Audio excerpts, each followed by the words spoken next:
Bienvenidos a Poncho Morado Podcast, donde la cultura es una merienda compartida y donde el cine es un compromiso. Actualmente en República Dominicana, la mayoría de las personas que conformamos la sociedad dominicana, nacidos en este país, lo hicimos, vinimos a este mundo después de 1961. De modo que para cualquiera de nosotros, incluso para aquellos nacidos o que de alguna parte de su vida transcurrió durante la dictadura de Rafael Trujillo, la película que comentaremos en el día de hoy es de suma importancia porque no solamente apela a la verdad histórica, apela además a la verdad emotiva. Bienvenidos a Poncho Morado, con muchísimo gusto. Erika Santelices y Orlando Barría, directores del documental El fotógrafo de la 40. ¿Cómo se sienten? Muy bien, muchas gracias por la invitación. Muy bien, muchísimo gusto el nuestro de tenerlos aquí, de Salvador, mío, del resto del grupo que hacemos este programa. Erika, ¿ya tienes cuántos años en Dominicana? 22 años, ya. Nosotros tenemos una hija que nació acá. Tenemos una hija con la que llegamos, que es chilena, pero llegó de un año, y otra que nació acá. Entonces ella decía siempre que era chilenicana, porque ella es de los dos lugares. Entonces ella se inventó cuando es chica, dijo, yo soy chilenicana. Nosotros estamos así. Erika y Orlando son muy conocidos, y quizá por eso olvidé decir al inicio que son conocidos. ¿Cuál es el nombre correcto? Nosotros somos fotoperiodistas. Fotoperiodistas de la agencia F. Orlando activo en este momento. Y como el acento delata, oriundos de Chile. Específicamente, ¿de qué ciudad, Orlando? Yo de la Patagonia, Punta Arenas. Allá en la puntita, una ciudad maravillosa. Ahí donde el viento se devuelve. Y por donde pasó el señor Magallanes, muy valiente. Por ahí pasó Magallanes, y de ahí es el presidente Boris también. Sí. En mi ciudad, ¿sí? ¿Y son amigos? No lo conocí, no. Bueno. Lo he visto, pero bueno, no son es más jovencito. Boris es más joven. Y en el caso tuyo eres Yo soy de Santiago. Sí. Muy bien. ¿Y la niña cómo se siente? ¿Ya es dominicana como el plátano? Las dos son dominicanas, las completamente, dos, sí. Porque tú sabes que nosotros las mandamos, ellas terminaron el colegio fuera, ¿no? A las dos. Y nosotros con la idea de que estudiaran fuera, ¿no? Y las dos empiezan como, no sé, voy a ver, que tal vez. Después las mandamos a Chile. Uh-huh. Pues vean si estudian en Chile. Nosotros en realidad somos caribeñas. No, nosotros somos de acá, no queremos vivir acá y queremos vivir con ustedes y vamos a estudiar acá. Y nosotros... Muy bien. Aquí están las dos. Qué maravilla. Son dominicanas completamente. Me agrada escuchar eso. Y ustedes también son personas muy queridas y muy apreciadas por nosotros, los dominicanos. Parte de nuestra sociedad y el aporte que hacen como primero en su rol inicial y en donde innovan, donde tienen ahora esta ópera prima, también maravilloso el aporte que hacen. Anoche estuve en el cine viendo el documental. Te contaba, Erika, fuera de cámaras, que cuando llegué a mi casa me di cuenta que estaba como un mapache por la emoción de ver este trabajo que me sorprendió. ¿Cómo nace la iniciativa primero de incursionar en el cine documental, que es diferente al reportaje? Ya esa pregunta la vamos sorteando uno y uno, y específicamente la historia en cuestión. Bueno, la historia del fotógrafo, nosotros como fotoperiodistas acá hemos hecho muchas cosas para los fotoperiodistas, ¿no? Traemos amigos nuestros que han ganado el WordPress y hacemos talleres, traemos gente. De hecho, yo creé el Premio Nacional de Fotoperiodismo, el que dirijo también. Entonces, cuando nosotros cuando llegamos al país, la foto estaba en una gigantografía en la calle Isabel la Católica, fuera del museo de un museo que hay ahí, que ahora no me acuerdo, que es una fundación, la Fundación Testimonio, Dignidad. Es correcto. Y a nosotros esa foto nos impactó, era la foto de José Mesón en la silla eléctrica.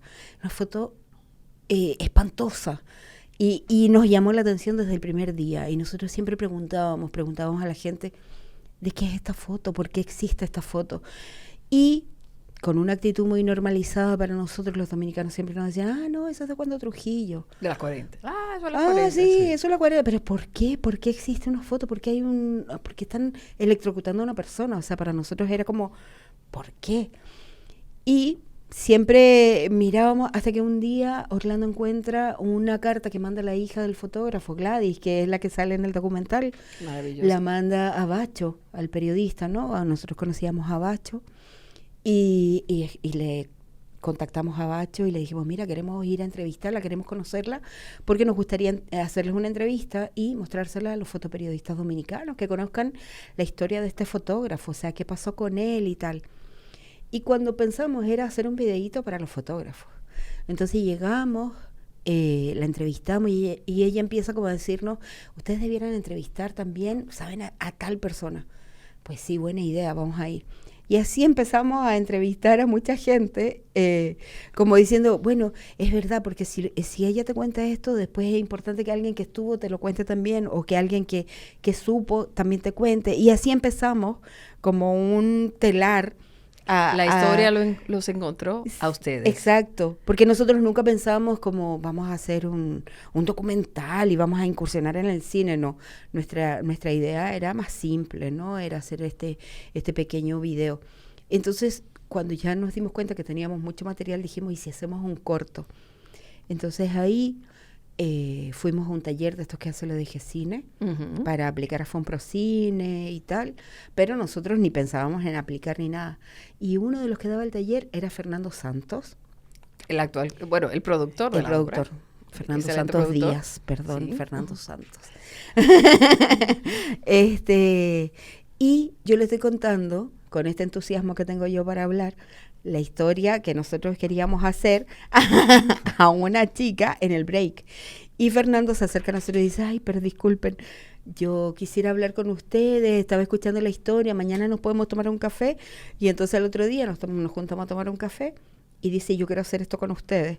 Y nosotros, ok, o sea, ¿qué? Más o menos, pero ahí comienza todo esto. Y Orlando, pasar de hacer un reportaje, que es el mundo en el que ustedes se manejan, lo cual hubiese sido fácil para ustedes, a pasar ya al compromiso de hacer una obra de cine, es decir, hacer un documental además largo. ¿Qué duración tiene, no? 76 minutos. Obviamente de la mano de un productor, de la experiencia, del que no fue que ustedes contrataron, qué bonito escuchar que la historia fue caminando de una mano a otra, queriendo decir, por favor, cuéntenme. ¿No lo sientes así? Sí. Porque ustedes fueron al curso con pretensiones muy, digamos, muy humildes y de repente Fernando escucha esto y dice, esto es poderoso. Tuvimos la suerte que estuvo Fernando ahí, que nos invitó a este café y también que le dijimos que sí, ¿no? De inmediato, bueno, hagámoslo, ¿no? Y de ahí este proyecto creció, o sea, de hecho cuando conversamos ya con Fernando todavía no teníamos muy claro que iba a ser una película larga ni nada, ¿no? Y después, bueno, fue creciendo. Él lo postulamos a Fonprocine. Y resultó ganador. Y fue el proyecto ganador, ¿no? Y eso ya fue el impulso así ya, que esto creció y demasiado, creció muchísimo. Fernando nos decía, estamos haciendo cine. Estamos haciendo cine. ¿No?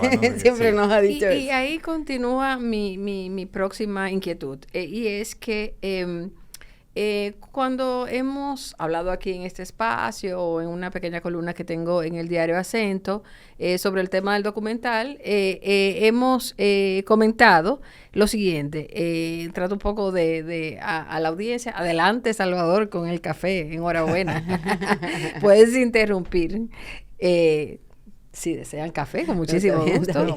Pero ese cafecito de piano es de los más buenos. Pues le decía que en un trabajo que hicimos en Acento, comentábamos que hasta los años 40 el formato del documental era un poquito más rígido, era solo de utilizar un sonido natural, renunciar a un autor-intérprete, observar a la gente, era un poquito todo más pasivo, pero sobre todo con el cambio tecnológico, esto del cine en formato digital, ha surgido un movimiento que se llama neodocumentalismo, que permite que por la reducción de los costos de producción, nuevos temas surjan y las minorías están contando historias. Sí.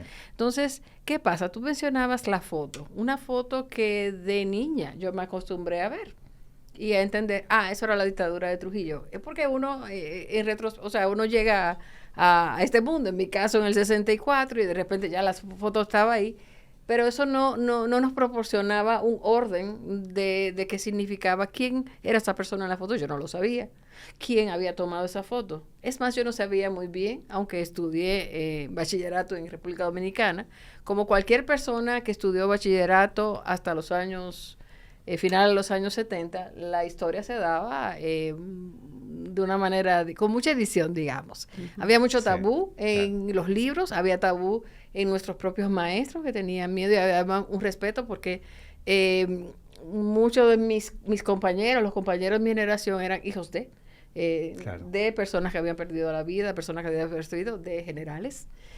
O sea, era muy delicado para los profesores. Y realmente el sistema educativo no fomentaba que se conociera. Las cosas cambiaron un poquito después, pero yo me atrevo a decir que todavía para la generación de mis hijos es difícil poner un orden de dónde viene esta foto, que rondaba por ahí como cualquier cosa, a pesar de su gran significado. Es una evidencia como dura.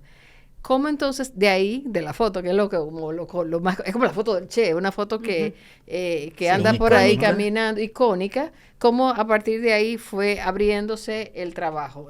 Un poco si me quieres contar el proceso. Bueno, para nosotros primero que nada es reconocer a la fotografía como un documento, ¿no? Muy bien. La fotografía es un documento y es un documento en ese momento, un documento que conectaba con la verdad. Porque no es lo mismo que a ti te digan, en la dictadura están matando, en la dictadura están torturando a la gente, tienen detenidos en una cárcel clandestina, a que tú veas una foto y veas a una persona que está pasando por eso. Entonces, desde ahí, nosotros partimos pensando en este valor que le atribuimos a la fotografía como un documento de verdad, ¿no? Y desde ahí parte nuestra inspiración para el trabajo. Es decir, vamos a buscar como fotógrafos cómo demostramos la importancia que tiene la fotografía en esta forma de pensar de la gente, ¿no? La fotografía está normalizada. Si tú se la muestras a un extranjero le choca, pero al dominicano no. Entonces, ¿cómo nosotros logramos esta cosa de pensar en la fotografía y en el fotógrafo?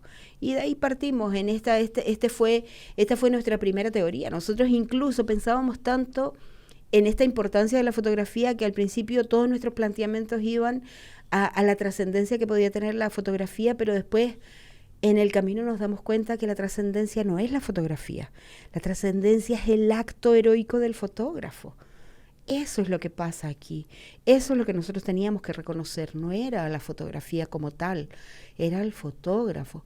Un hombre que decide dar su vida por esto. Es eso. Entonces ahí estuvo nuestro planteamiento todo el tiempo. Y Orlando, es un heroísmo singular, porque si conocemos, estamos más familiarizadas con la historia de los héroes que hicieron expedición. Por ejemplo, en el caso de los expedicionarios, crecí en una época cuando tenía edad de bachiller y aún en edad universitaria en los años 80, donde no faltó algún ámbito de la sociedad que descalificaba. No, pero esos eran unos comunistas que venían de Cuba, entonces el jefe tenía que matarlo. Estoy hablando, obviamente, estas no son mis palabras, estoy hablando cómo se argumentaba, como, bueno, se lo buscaron en una parte de la mentalidad y de la deconstrucción que teníamos en la historia y todavía tenemos a este momento. Y sí, por supuesto, no tengo ni que probablemente explicar que esa no es mi posición, ni fue la forma en que se me crió en mi casa, pero eso abunda todavía hoy. Pero la curiosidad de este personaje es que es un héroe por decepción, ¿no te parece? Porque su función inicial era, él trabajaba para el régimen. Claro.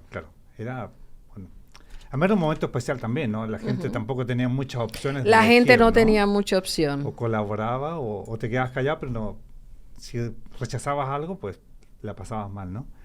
Y él se la jugó, o sea, lo que decía Erika, ¿no? Este acto heroico, porque él sí vio lo que pasaba, ¿no? Él iba a las sesiones de tortura, o sea, él estaba presente, no sé si en el momento, no lo sabemos, pero sí le decían, bueno, pasa y haz la foto ahora, ¿no?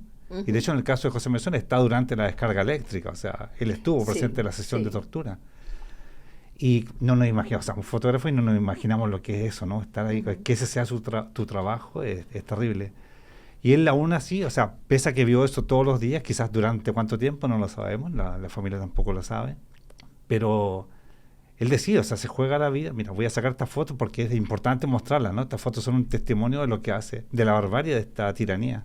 Él entendió la importancia de lo que tenía entre sus manos. Y de jugarse la vida, ¿no? Y dentro del documental lo ponemos también, ¿no? Los hijos hablan de los miedos que tenía su papá, de lo que sufría, ¿no? Hay un momento en que incluso la mamá les contó a ellos que él intenta matarle a la familia. Claro, porque dentro de su frenesí, él quizá temió que esto le pasara a toda la pueda familia, pasar, ¿no? a toda la familia, o le podían llevar esos niños, y sabrá Dios, viendo lo que veía, qué suerte podían tener. Claro, era una situación salvaje. Y por eso mostramos también esa parte humana, ¿no? Porque él tiene todos estos miedos y todas estas dudas también.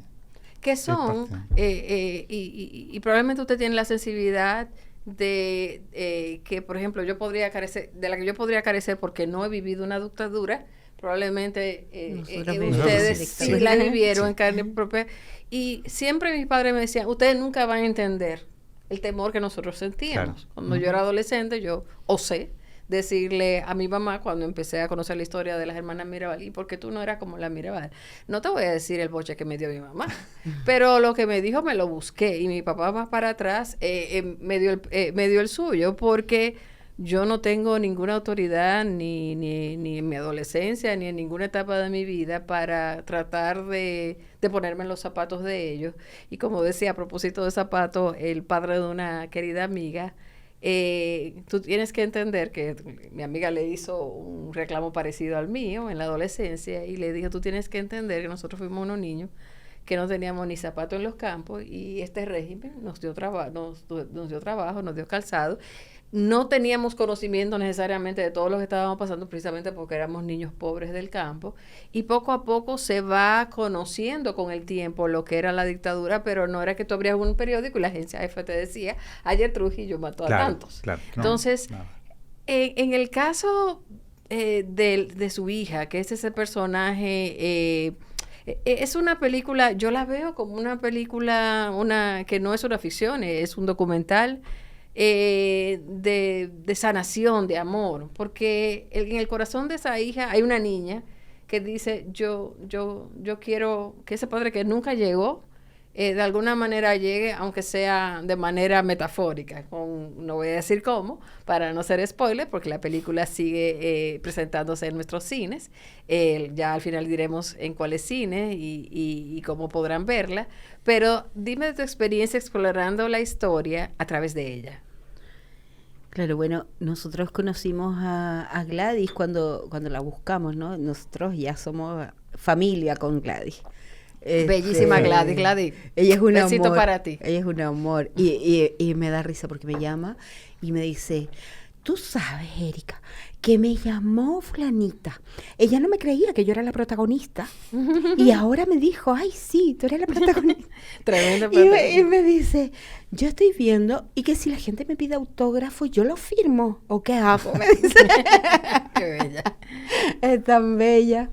Yo creo que para Gladys esto fue una sanación. Fue una sanación de esta pérdida injusta que sucede, ¿no? Esta pérdida en donde no hubo. Yo creo que es un tema que nosotros tocamos bastante cuando lo conversamos sobre esto, el tema de la verdad. En nuestros países no hubo justicia tampoco, pero sí hubo verdad. Y cuando hay verdad hay un poco más de sanación hacia las personas. Cuando tú reconoces, mira, sí es verdad, a tu papá lo mataron o tu papá murió por esto. Te queda como esa sensación de estar más sana, de decir, lo perdí, pero ahora la gente lo está reconociendo. Te pediría algo.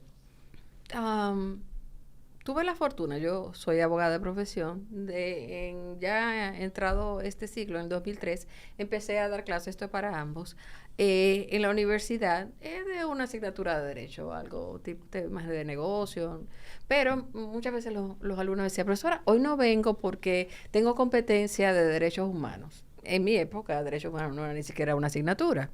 No se hablaba de derecho humano, punto. Como mucho se hablaba de derecho constitucional y era, la Constitución dice tal, tal, tal, y ya ciérrenla y sigamos con civil, comercial y cualquier otra cosa. Y a través de ello conocí de una sensibilidad que iba naciendo en la Academia del Derecho. Entonces, pienso mucho en ellos ahora. ¿Por qué? Porque ellos ahora son personas con matrimonios, niños de 13, 12, 5 años, o sea, son padres. Y quizá dirán, bueno, una película sobre las 40, quizá he oído hablar a mis abuelos de aquello, pero la historia de Gladys, la historia también de la otra dama, Darlene. de Darlene, la hija de Mesón, es una historia que un padre joven no debe perderse. Es más, no tiene ni que ser dominicano, porque la reconstrucción, la reconciliación es entre esos niños que perdieron, y no solo esos niños en cuestión, sino también muchos otros niños dominicanos que dejaron de ver, o sea, hubo una ruptura familiar tremenda que ellos mismos explican muy bien. Entonces, es una historia que tiene que ver con la memoria dominicana, pero también con vínculos que cualquier padre o madre de hoy puede entender. Claro. Y se repite mucho la historia, o sea, es bastante similar, ¿no? Cuando empezamos a meternos en el Archivo de la Nación, por ejemplo, a ver, pasamos meses revisando los periódicos, el Listín, el Caribe, buscando información, y ves que se parece mucho a la dictadura, ¿no? En mi caso, por ejemplo, yo entre los 5 y los 21 años viví con Pinochet encima. Wow. Y eso fue terrible, o sea, toda mi infancia y mi adolescencia era con Pinochet, ¿no? O sea, que te acuerdas perfectamente. Perfectamente me acuerdo todo lo aquello. Terrible que fue, ¿no? Yo me acuerdo. Yo era niña, pero me acuerdo. Este personaje, además, que usaba... Justo ahora salió la película El Conde y que sale con una capa gris y así andaba Pinochet, ¿no? Iba a los eventos o caminaba en algún lugar con su uniforme militar con medalla y una capa gris como como Batman, pero terrible, ¿no? O sea, un personaje rarísimo. Y un asesino, o sea, lo que hay que demostrar con los tiranos que son...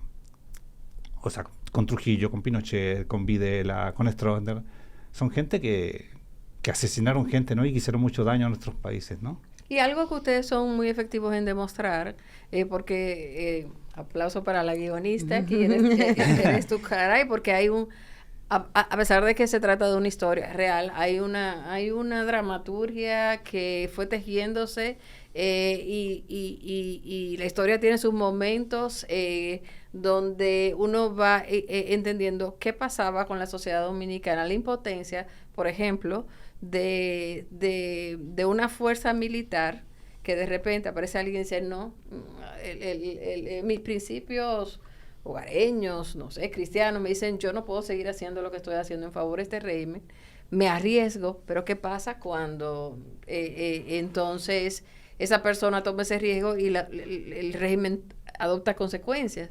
Y es muy triste ver que el resto de los militares pues todavía están sometidos y uno se pregunta, ¿será por temor? ¿Será porque pues el odio se ha expandido? La verdad que como me dijeron mi papá y mamá, tú no tienes condiciones para juzgar eso porque tú no lo viviste, pero ustedes que sí vivieron eso y pueden ver cómo una sociedad de repente se puede envenenar y lo difícil que es pues sacar ese veneno de la sociedad luego. Sí, y bueno, volviendo también un poco a esto, ¿no? Que es lo que nosotros vemos y por eso a veces nosotros veíamos o vemos todavía esta cosa de que todavía está esto de Trujillo, ven a ver, si estuviera Balaguer, con Balaguer no pasaba esto, Trujillo hubiera resuelto. Entonces, todas estas frases que se usan te llevan a esto, ¿no? A esta poca empatía que a veces hay con la gente. Una pregunta. Una pregunta. Los mismos testimonios que recogieron, y qué bueno que recogieron los testimonios de don Julio Scott y otras personas que ya nos dejaron, justo al final veo que trabajaron durante la pandemia, sí. Ellos mismos tenían datos por conocer, es decir, como resultado del trabajo de ustedes, por lo que entendí de la filmación, es que los propios testimonios le ayudaron a otros de los testigos que colaboraron a completar la historia. O sea, que gracias a ustedes, el círculo se cerró para muchos de ellos, ¿no? Sí, fue un proceso largo también, ¿no? Fueron entrevistas, hicimos varias entrevistas, de hecho muchas quedaron fuera, ¿no? En un comienzo entrevistamos a, no sé, a Roberto Casá, que es una eminencia Sí, en claro. cuanto a la historia, Sí, ¿no? lo vi en los y créditos, nos explicó muchísimas cosas. No sé. Tuvimos muchísima gente que, Sí. que nos habló. Nosotros, porque después tú empiezas al principio pensando en un documental o en un documento, ¿no? Que hago la diferencia cuando haces un documento que tú puedes decir, mira, aquí en tal año pasó esto, tal año pasó esto, que es un poco lo que se tiende a hacer. Pero después nosotros sacamos a toda la gente que no había sido víctima. Entonces nosotros dijimos, bueno, para contar esto solamente vamos a poner a personas que fueron víctimas ellos o hijos. Entonces no hay nadie que esté ahí en el documental que no haya sido lastimado por esto. Sí, los otros nos sirvieron mucho para nosotros tener conocimiento, para ir tener el contexto. Y tener el contexto. Y de hecho trabajamos incluso con gente que era experta en imagen, porque nosotros partíamos, como dije antes, desde la imagen, ¿no? Pero todo lo que fuimos haciendo fue conectar con cómo lo vamos a contar, que es lo difícil, ¿no? ¿Cómo contamos esto? Que cuando nos preguntábamos, ¿y si tal dice esto? ¿Y si tal no? Y ahí empezamos, no, tiene que ser solamente a través de personas que hayan sufrido, o sea, solamente que hablen los hijos, solamente que hablen. Y ahí es que llegamos a esta historia. Por eso se siente tan íntima y de hecho tan Claro, cálida. y tan emotivo también, ¿no? Dos elementos técnicos que quiero aplaudir, bueno, todos. Ahora nos contarán los festivales a cuales ya ha sido admitido. Uno, no sé cómo consiguió el sonidista y el cinematógrafo de lograr que esta ciudad se callara. Y siente uno en este silencio, en esta calidez de la hora en que están hechas las grabaciones, la luz tenue por la ventana, el trabajo de cinematografía y de sonido, como parecería como que el tiempo cesó para nosotros oír este testimonio y entrar al mundo familiar e íntimo de estos hijos. Gracias a la música de un hijo que también perdió a su padre, que es el maestro Manuel Tejada. Y en la misma 40. Y en la misma 40, ciertamente. Entonces, creo que tanto la musicalización, la coralización, te llevan al mundo interior de esas familias, que sorprendentemente una de ellas vive en el mismo hogar donde ese señor, ese fotógrafo, salió un día y no volvió nunca más. Exacto. Nosotros en las primeras veces que lo empiezas como a mostrar, ¿no? Los primeros cortes, me acuerdo que estaban como 5 chicos jóvenes, entonces decían como, yo siento que como que las cosas pasan, pero que hay que darle como más ritmo, le falta como rapidez, y entonces nosotros mirábamos así como, no queremos rapidez. No. Nosotros queremos que la gente, después que alguien te diga algo, tú te quedes un momento pensando. Muy y de hecho es lo que nosotros hacemos, ¿no?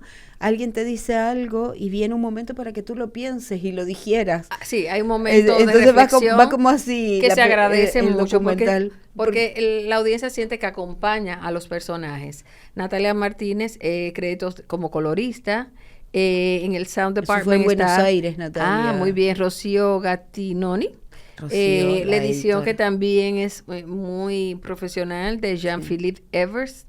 Manuel Tejada, ya los mencionamos, el maestro Manuel Tejada, muy querido nuestro Manuel Tejada en todo el tema de musicalización, ¿no? Creo que se me queda alguien en cinematografía, ya lo menciona el director. Bueno, estás también en la dirección de cinematografía, Orlando. Sí, siempre tuvimos claro más o menos lo que queríamos, ¿no? Todas estas imágenes de muros, del mar, como este encierro, esta libertad también con las palomas. Otra vez golpes. Sí, no pasa nada. Esa parte siempre la tuvimos clara, ¿no? Y lo que decía, estas pausas, ¿no? Después de un testimonio duro, siempre dejamos, no sé, que se vea el mar, siempre este viaje al mar, ¿no? Que al final tiene más sentido cuando pasa lo que pasa, ¿no? Que es bueno decir, a las audiencias le gustan las películas sobre prisiones y hay muchas que son muy icónicas como Papillon, el Shawshank Redemption, pero a veces si le dice a una amiga, oye, vamos a ver un documental sobre la colecta, ay, no, me da pena, me da... Pero en realidad es importante destacar que el documental no exhibe escenas de violencias. Realmente en un momento sí hay alguna descripción mínima que hay que agotar, pero es un momento de la película para poner ese dato. Incluso ni siquiera tiene restricciones. No, o sea que es una película a la que no se le debe tener miedo porque trae escenas de violencia, no, por el contrario, y además todo su espíritu, como yo lo sentí, es de conciliación.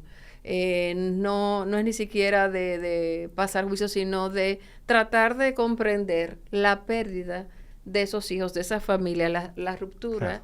Y saber que en esta misma ciudad que vivimos muchos, están esas familias incompletas, y cómo a través del esfuerzo de Gladys se buscó una forma, buscaron ellos mismos, y cómo la producción se involucró en hacer un cierre emocional, conectando a víctimas, a personas que habían perdido al fotógrafo, a la persona que había sido fotografiada, y cómo el trabajo de ustedes no solamente documenta, sino que también borda pues un lazo de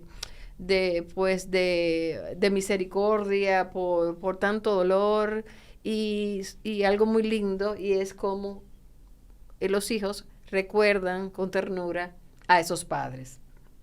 No debo dejar de mencionar también el aporte de los expedicionarios. O sea, realmente cuando vi a don Julio me emocioné mucho, porque yo conocí a don Julio y su hija Rosy es mi querida amiga. No me lo estaba esperando y ya es don Julio. Y también con José Delio Ochoa, estoy siendo como medio spoiler, pero la verdad es que sí, es que en el momento que sale realmente uno siente, su presencia da paz. Sí, no, la entrevista con don Julio Escoto fue maravillosa, además porque él tiene toda esta energía, ¿no? Esta alegría. Esa alegría. Cosas, pero siempre sonreía en las pausas. Tú sabes que nosotros lo hicimos con don Julio, nos juntamos, le entrevistamos, y yo creo que Rosy ni sabía. Entonces yo le digo, la llamo, y yo le digo, mira, yo soy Erika Santelice, yo voy a hacer la premier del documental que nosotros hicimos, y tu papá sale en el documental. No me digas. Y a mí me gustaría que tú fueras. Y ella me dice, yo no te puedo creer, y no sabía, y tal, y cuál es el documental. Y entonces, no, pero yo tengo que decirle a mis hermanos, y a mis sobrinos, y a mis hijos, y a mis tíos. Y ya me mandó una lista de 50 personas, y yo, Rosy. Bueno, pero yo que no sé, lloré con hippie, yo imagino. Y entonces, claro, yo le digo, mira, tu papá sale aquí en el docu. Y no que sale, se robó el show. Exacto. Sí. Porque además, para ellos más verlo en pantalla, porque no lo esperaban, ¿no? Y verlo en la pantalla de cine. Exacto. Y sobre todo porque, bueno, siempre perder a un padre es difícil, es una gran pérdida, pero don Julio se lo llevó el COVID, entonces ese tipo de deceso es muy, muy, muy difícil. Y yo creo que lo hicimos en el momento justo, porque ya son testimonios que se van perdiendo, ¿no? Ya son las últimas personas que pasaron por ahí, y no sé, y que pueden creo contar. que es importante esta grabación, ¿no? Y qué bonito, hasta su último día, don Julio dando un testimonio heroico, entendiendo, y sobre todo me agrada que en ellos no hay rencor, sino un deseo, como lo expresa Minú Álvarez, de que todos estos héroes anónimos sean recordados, ya sea con una mención en una tarja, ya sea simplemente con un trabajo que se haga a nivel periodístico, porque ustedes tienen otros que vienen por ahí. Pero bueno, volviendo a sus proyectos, pregunté a Orlando a cuáles festivales ya ha entrado el documental. Empezamos con el de, en La Habana quedó el seleccionado el afiche, la selección oficial, que lo diseñó Erika. Oh, bravo. Porque además ha sido como toda la imagen que hemos explotado de esta idea, ¿no? De hacer un afiche, que nosotros como peleando con Fernando, porque Fernando siempre quiere como, no, vamos a hacer el dossier, pero lo voy a mandar a hacer un diseñador, y yo quiero hacerlo, y al final lo hice yo. Y entonces después el afiche, él dice, no, tenemos que mandar a hacerlo. Y nosotros, y es que nosotros queríamos algo como que parezca antiguo, que parezca como setentero, que sea simple, o sea, pensábamos en tantas cosas. Sí, no estas caras que se ponen ahora, ¿no? Todo claro, eso que sí, llenan de caritas con un fondo, con no sé qué, que se ven 10.000 imágenes en una sola, y nosotros, no, es que no queremos eso. No, pero lo vamos a mandar a hacer. Y él no lo mandaba a hacer nunca. Y yo, mira, ya lo tenemos y ya vamos a tener nuestro afiche. Y que era un poco esto, ¿no? Un poco esta cosa de la silla. Nosotros explotamos muy poquito porque todo el mundo piensa que va a ver la foto de Mesón 90 veces durante el documental y casi no se ve. Aparece muy poco, aparece o en el revelado, o nunca aparece la foto como tal, ¿no? Y lo otro que no se ve es la foto de Trujillo, también optamos por no mostrar a Trujillo. Gracias, porque sí. se dan muchos documentales que al final parece tributo a Trujillo, ¿no? Y optamos, mira, en nuestro documental no queremos que aparezca. Yo no sé por qué la gente dice que Trujillo es bozo. Que si le gustaba tener chapitas, que le llamaban chapita, que le gustaba... No, aquí dijimos, mira, fuera, no queremos ver a Trujillo, esta es... No, por el contrario, y una de las imágenes que más me gustaron fue cuando Gladys empieza a mostrar las fotos, que todos tenemos de esas, que su papá le tomó cuando ella era niña en el Coney Island. Yo no llegué al Coney Island, pero sí, tuve esos vestiditos como ella tenía, con su mediecita de bolita, como usaban. Entonces te da la otra dimensión del personaje. O sea, era un padre. Era un padre además y era esposo y tenía una esposa, una mujer muy linda, y todos esos sentimientos afloran y las imágenes destacadas son las del protagonista de la historia, del fotógrafo. No debemos dejar de mencionar a su hermano, que no lo hemos mencionado. Sí. Y quiero contarles que ayer, cuando encienden las luces, ya yo estaba con un mapache sin saberlo. Entonces es que me doy cuenta que los hijos recuérdame cómo se llamaba. Gilberto. De Gilberto estaban en la sala, dos señores y su descendencia, alguien, me imagino que eran, por la edad, que eran nietos de Gilberto. En total había ahí como 7 personas. El señor se paró y dijo, yo soy hijo de Gilberto, a las personas que estábamos ahí sentadas. Yo no había vuelto a este país en 50 años, todavía por aquí hay mucha mentalidad trujillista, y se pronunció y salió por ahí. Realmente creo que quedó muy satisfecho con el trabajo de ustedes, de modo que le paso qué bueno. Esa emoción que sentí cuando vi a esos familiares, y cuando me volteé, uno de ellos en verdad se parecía mucho al tío.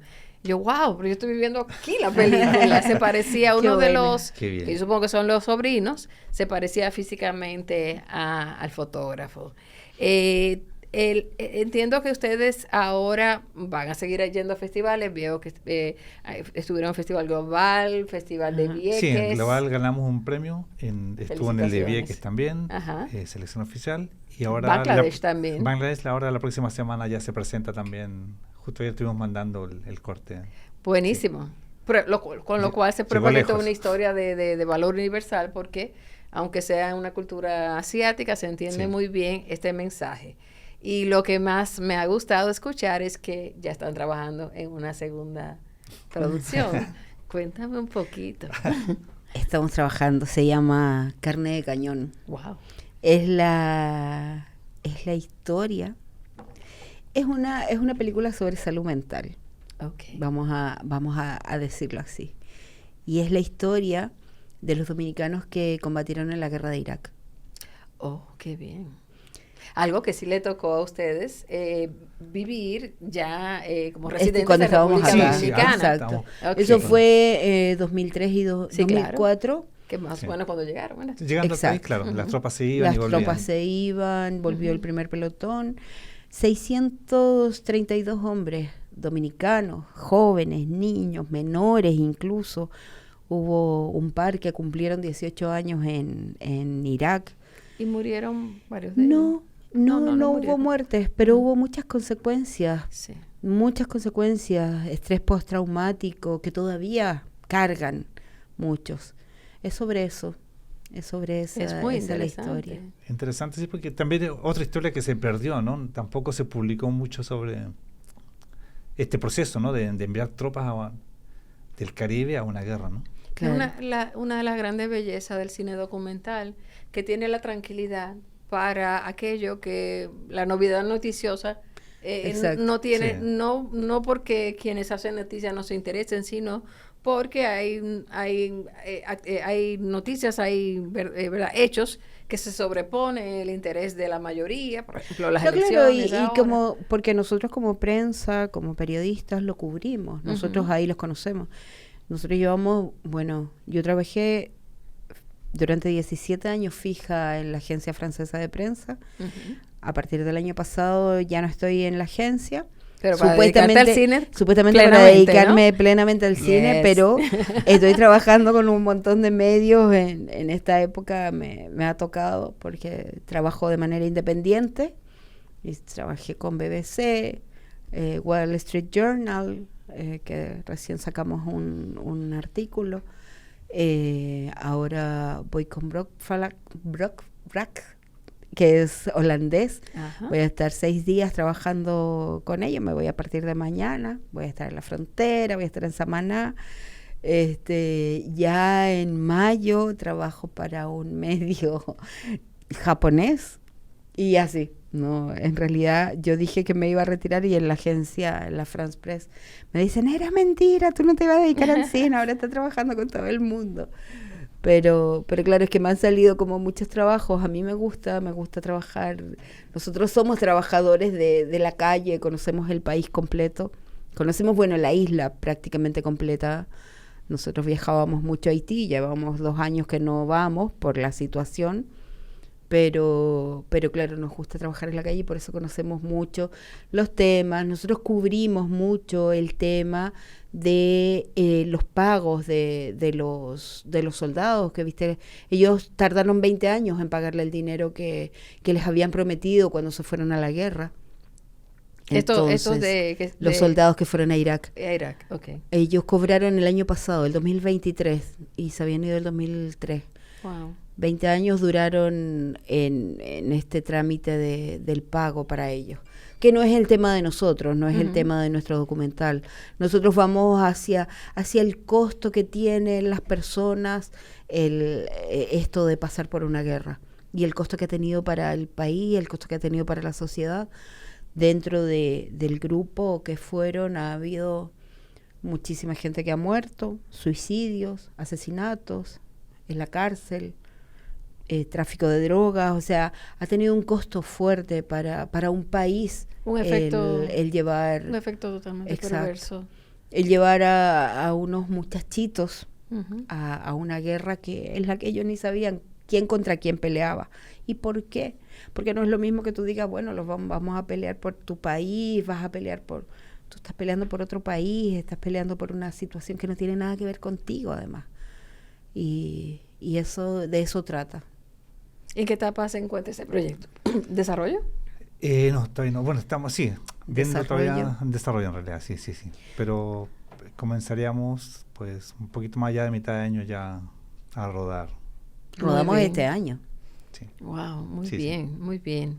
Sí. Y ya ahí, pues, ya van con la experiencia de Tenemos lo muchísima aprendido del experiencia. fotógrafo, claro, sí, no, ya, No. experto ya. Sí, Sí. no, No, yo estoy creo que- segura de que va a ser todavía más interesante que el que acabo de ver, el que les recomiendo a todos que vean. Ahora mismo, el fotógrafo de la 40 se encuentra en el Cine Fine Arts de Nuevo Centro y también en Downtown. Y en Sanville, que Palacio- es Palacio del Palacio Cine. del Les recomiendo a todos hacer lo que yo hice y es seguir la página del documental en Instagram para conocer los horarios, porque no son los horarios tradicionales que tiene una cartelera de cine, es decir, la página, Foto IG, fotógrafo de la 40, ahí pues la producción publica cada día en qué horario, a veces a las 4 y tanto, a veces a las Sí. 6 y tanto, en la sala Sí, tal. bueno, es de una Fine vez Arts. a la semana, porque los jueves,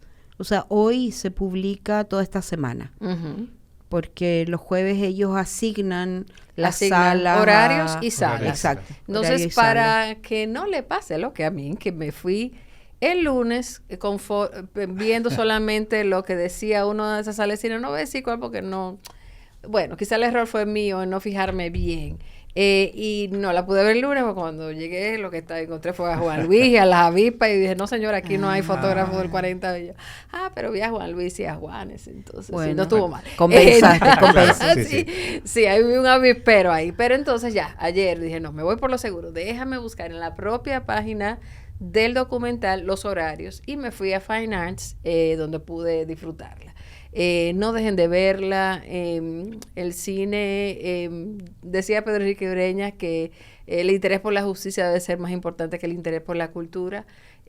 No lo decía en esas palabras, pero esa era la idea, lo decía más bonito que yo. Pero en este caso, usted se lleva ambas cosas. Te vamos a decir como Pedro Enrique, no lo digas así. Voy a poner la cita como va cuando promueva el episodio, pero lo que quiero decirle con esto es que pierdan el miedo de que es una película que le va a afectar, no, por el contrario, es una historia, son historias de amor, de conciliación. Tiene una protagonista y una coprotagonista, bueno, Darlene y Gladys. Y Gladys, bellísima, besos para ella y para su hermano también, muy emotiva. Todos tenemos ese niño interior y el de ellos necesita que todos los abracemos. Un saludo a toda la familia Fuentesberg, y a la familia de los demás, las demás personas que o perdieron sus vidas en este episodio de nuestra historia o sacrificaron mucho, aun cuando sobrevivieron. De nuevo, muchísimas gracias. No, muchas gracias por Espero que este encuentro que ustedes tuvieron la gentileza de aceptar sin conocerme, miren qué gente tan chévere son, sea el primero de muchos yo te otros. yo te stalkeé completamente. Dice, pero y esta es abogada, pero tiene un podcast y que habla de un poncho, todo un personaje.